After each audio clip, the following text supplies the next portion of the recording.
So, how many of you guys have heard your voice on a video or a voicemail? Raise your hand. How many of you guys have thought, wow, I can't believe I sound like that? Raise your hand.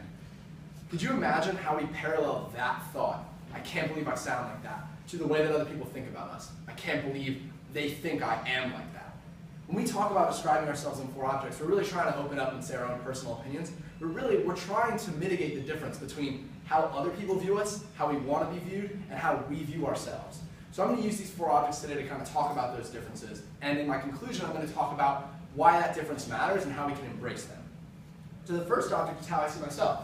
A completely not shattered now light bulb. So basically, I chose a light bulb because I feel that a light bulb does a few things. One, it lights up a room. I'm a loud person, I project my voice, and I think that I can be a part of any conversation that I want to be a part of, which I think is a really important quality for me.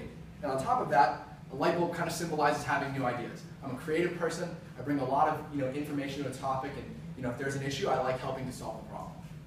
My next object is how other people view me. My accounting textbook. Gathering dust in my closet, my accounting textbook is used every once in a while for random facts and information. Useful, but not as useful as a light bulb. For me, I feel that sometimes people view my useless knowledge, my useless treasure trove of information as a completely useless fact, except for the one moment when I'm needed.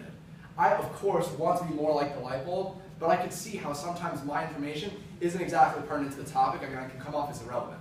Now, how many people hear this sound in the morning when they wake up or something like it?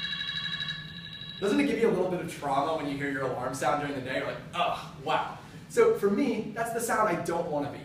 The alarm noise. The backwards noise in your head that immediately makes you recoil with fear, thinking about how you had to get up early that morning, or how you have to go do something. That to me is my biggest fear in the future. I don't want to be seen as a person that is simply an alarm sound, reminding you have homework due, or reminding you that there's some other problem, or saying something useless and annoying that someone wants to cast away. I think that's very important to me to not become. And my last object, I like to speak before mine, I would love to be used pen. I think a pen is a useful tool for understanding and solving problems. Everybody needs a pen to do something. You need a pen to write down a plan. You need a pen to check off lists. Everybody needs that one person, that one friend, to make sure that everything is going to be okay and everything is getting solved.